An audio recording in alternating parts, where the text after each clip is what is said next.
to get map control, that's the time when Angela goes to the top lane, sasanib siya with the heart guard and just clears the wave. Yun yung naging thought process ni Wolf doon, kaya niya nasabi na baka yun yung siya nagpasimula talaga niyan. Totoo. Nung season 5? Nung season 5. Bren Esports dito, they do not have the Esmeralda even though that it wasn't really banned. Gatot is there. Tingnan natin kung paano aayusin ng Bren Esports yung problema nila dito. Angeling combination. Angeling. Tingnan natin kung magaling. Rhyming schemes, dong. Pero anyway, guys, iniisip ko dito, no? Angela with Cyclops, 2 squishy heroes. Kumbaga, most of the time, that's gonna be a 4v5 kasi the Angela will use his ultimate on the Yuzong or as well most of the time, feeling ko sa Yuzong siya papasok eh. Then, the Ling, ang target niya is gonna be the back lanes, of course. So, that leaves the Cyclops all alone. Kasi si Hit, most of the time, hindi naman siya yung tipo ng tank, or I mean, fighter siya. I mean, tank lang yung role niya, na pwede kanyang tulungan, like, mang-zone eh. Diba? So, that leaves the Cyclops na vulnerable. So, that's where tricky. Yung gusto ko malaman kung how haste pa naman yung gagamit, how he will be able. So most likely, mas aggressive yata ang gagawin dito na Omega. What do you think, Butters, sa lineup na to? I feel that the safe way to do this, the safe way to approach this is have a poke composition or poke strategy. Ano ibig sabihin ng poke strategy? It's more on the idea na hindi talaga kayo lumalaban head on. Parang kumukuha lang kayo ng pitas, hinahanap nyo lang kung sino yung mga misposition at yun lang yung tinitake down nyo. And that's it. Hindi pipilit ng laban nandito ng rekta. Siguro pagka dumating yung mid-game at naging okay sa kanila, baka dun pwede silang humarap. Pero Haze dito, as we all know, this guy just has to position well. Yun lang naman yung kailangan gawin ng Cyclops eh. Huwag siya papahuli ng buhay. Totoo, wag siya papahuli ng buhay. Pero kung iisipin mo rin dito, in terms of damage, I would definitely lean towards dito sa Omega Esports. Why? Scaling kasi, even itong support na to. Though, Farsa naman, nagiging damage din siya on the later stages of the game. I think, what do you think in terms of this sa dalawa na to, Butters? Itong Cyclops over Farsa, in terms of damage, you would have to go for Farsa. Just because of the coverage na meron si Farsa. Sabihin natin, yes, mas mataas yung scaling ng damage si Cyclops. Pero that's solely because the reason na single target halos lahat ng skills niya. And pwede naman siya maging AoE. But in a way, kailangan kasi sobrang dikit-dikit na nila nun. And nasa kalaban mo na yun kung gagawin nila. Pero kasi si Farsa kasi ang ginagawa naman niya in terms of damage output, dinidivide niya sa lahat eh. Saka yung yung single target damage dito ng Omega Esports, sobrang sakit even from the tank itself, of course, dito si Hit. Pero dito na yata yung unang magaganap. Medyo masakit. Kenji, medyo nanganganib. Hindi pa siya level 4 dito, mga tol. Pero dun sa may bandang likod, zone out lang sila ni Hit. That was Lusty on the PNK. And you would look at it in a way na Omega dito is finding their groove kahit papano. Kurtzy actually punishing Flapsy. Si Few, alam mo, dalawang naglalaban dito sa baba eh. Oo nga eh. To be honest, ito yung the TC Brothers na laban eh. Sino bang mas malakas, di ba? Sila Haji C o sila Carl TC? Kung nakita ko nga sa post yun ni Manjin eh. Pick your poison eh. Pick your poison. Pakiramdam ko pick your Z. Pick your Z. Pwede naman. Oo. Pero ito na, mga tol. Well, this is a much slower game compared to game number 1 wherein nag-snowball ang Bren Esports and probably mukhang makakakita na tayo talaga ng laban dito in between these two teams. And I think it's because of the fact din na maganda yung drafting ng gitna ngayon ng side ng Omega. They didn't really put sabihin natin, like kanina, yung mga heroes sila that didn't really have any damage or stuns. Ngayon, may punish sila eh, katulad nito. Yun na yung punish na yun. Pero nakapag-flicker out pa rin naman doon si Few sa may bandang likod. Pero Lusty, hindi siya magiging maswerte. Pero mukhang nahabol pa nila yung nagte-teleport na Farsa doon sa may backlanes. Pero nandito naman si Rivo just to save the day. Kenji, nawala na yung sinaniban but still gonna be getting out on that skirmish sa may gandang gitna.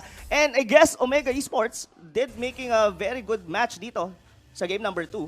Okay, it's all about setups. Cards dito will try to get away. Dating magkampe. Oo. Hinambalos ni Hit yung dating yung kampe. Totoo. Saan ka pupunta? Nandito pa naman. Buti na lang hindi siya doon namatay. Pero ang mamamatay, Flap TC, still gonna live doon sa may palakol. Grabe yung axe dito ni Hit. No? I mean, the damage from the hill, kanina yun din yung naging reason kung bakit sila nag-snowball yung Bren, di ba? Sa game number 1. Kasi they almost had, I think that was few. Pero dito on game number 2, mas ramdam mo rito si Hit. The thing is, nung game number 1 kasi is they didn't really have the best setup. I mean, yung Omega doon, they collapsed in the middle lane pa lang. As early as 2 minutes, as early as the first minute of the game, nagkaroon na agad sila ng problema. Ngayon, si Haji, I think this is a much better game for him considering na nakakuha siya ng kill. Totoo naman. Pero ito, the Feathered Airstrike will be used. But Flap PC, medyo nabura yata siya doon ng Yuzhong. Pero nandito na yung Dragon. Sa Iha, tinawag na dito. Sa may bandang likod ako, Carl TC, medyo nanganganib. But the turtle has been stealed by Carl TC. Pero Rebo, Avatar of the Guardian, just to get out. Pero sabi dito ni GC, hindi kita patatakasin. Dong! Into the backlanes. May labang nagaganap. Haze, buburahin muna dito ni Carl TC. And that's gonna be it, mga kaibigan. That's a 1-for-1 exchange. Tingin ko, lumamang doon ng Bren Esports just by having that turtle. This is Kartzi saying hi. Sa mga dati niyang mga teammates. Totoo. Kamusta, Kenji? Kamusta, Haji? Kamusta, Kenji? Kamusta, Haze? Kamusta na kayo, tol? Kamusta na kayo, tol? Eto ako. Ito yung pinag-practicean ko ng sobrang tagal. Grabe. Carl TC's performance dito, I mean, from game number 1, dala pa rin dito from game number 2. Something talaga to note dito. Pero the Feather Airstrike will be there just to zone out the rest of Omega Esports. Carl TC, still, grabe yung laban. Well, it's still gonna be a back and forth, mga kaibigan. 50-50 pa lang. I mean, in terms of goal, 200 lang ang difference. Pero ito, flicker out from Hit, and takas na siya dito. Now, we're already heading into the mid-game, Butters. Alam mo, going into the mid-game, I would say that Bren Esports has a certain amount of lead in terms of the map control na pinapakita nila, objective control.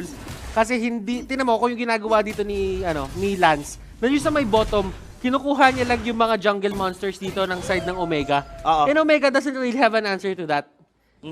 Kung sino yung nawalan ng turret sa baba, sila pa yung may lakas ng loob mag-invade dun sa kabila. Oo nga eh. It rhymes. It really rhymes. Pero yun nga, like what Butter said kasi, on the early stages of the game kasi, the mid lane is yung pinaka-importante aside from the side lane. Oo. Pero yun nga, bakit ganon yung nangyari? Sila pa nga yung mas nagiging aggressive. Look at the damage. Feather Airstrike. I don't think na mamamatay dito si TC. Nag-aabang doon si Hit sa may bandang likod.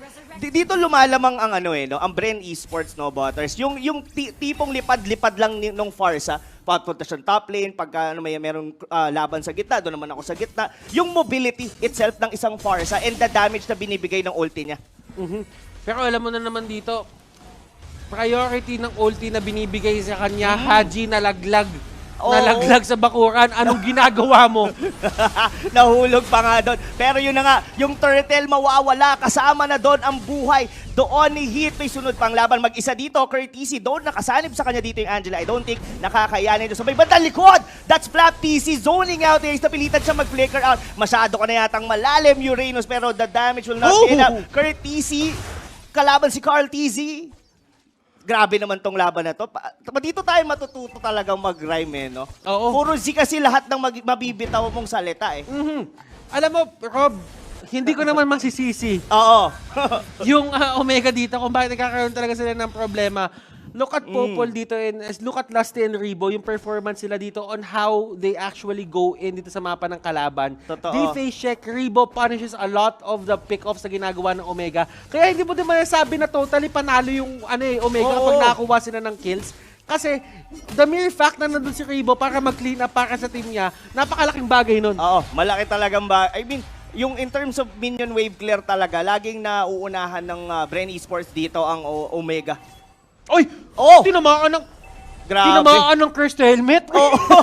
Akalain mo yon. Pero dito, yung Dragon ni TC, sino nga kaya? Gaya mo nasabi na may magsisisi. Yun na nga, dito sa may bandang likod, Flap TC pa din. Medyo sino-zone out the rest of the Omega Esports, mga kaibigan.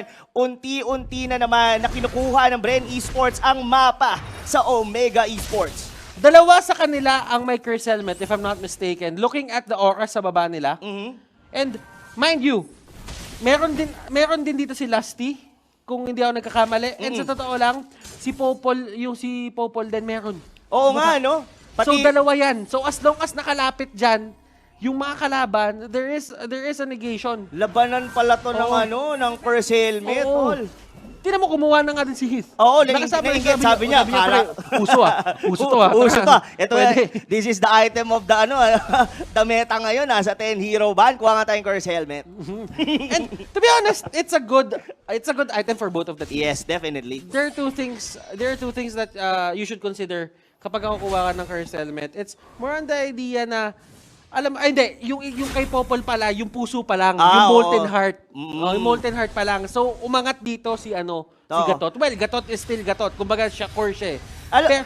To be honest, just to butt in, sorry.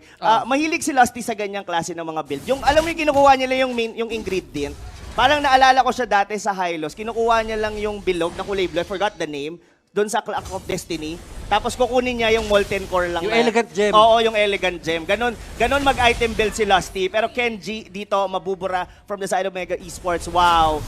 Bren Esports looking very strong dito sa ating patch ng 10 hero ban, mga kaibigan. Paano ba pinapalambot ang meat? Pinapakuluan? Pinapakuluan? Ano pa ginagawa? Pinapalo-palo. Oo. Yan yung ginagawa nila ngayon. Pinapalo-palo talaga nila dito. Oo, grabe yung pagpalo. May kasama dong ibon sa likod. Courtesy dito, bin zone out na naman dito by Bren Esports. Was that Odil? Si Lemonat. Si Lemon. Okay, oo. Tinitignan sino ba yung nandun. Lagi ko siyang nakikita eh. Pero to, the zone out coming from the Avatar of the Guardian just to show away the rest of Omega Esports, mga kaibigan. Habol sila. Gitna dito, basag na. He's still will not live another day doon, mga kaibigan. 2-man down para sa side ng Omega Esports. And now, Bren Esports dito, having a complete lead sa laban na to, Butters. Clearly, Rob, nakikita naman natin dito kahit pumikit ka pa.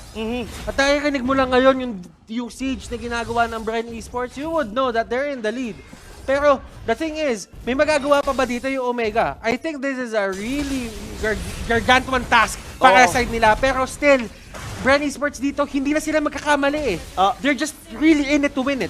Totoo yun. They're really in it to win it because dito si Heat medyo mababack out and yan, ubos na lahat ang tier 3 turrets dito ng Bren Esports. Still, they're respecting dito Omega-PH on this, well, they still can wait naman. Nandito pa naman yung Lord.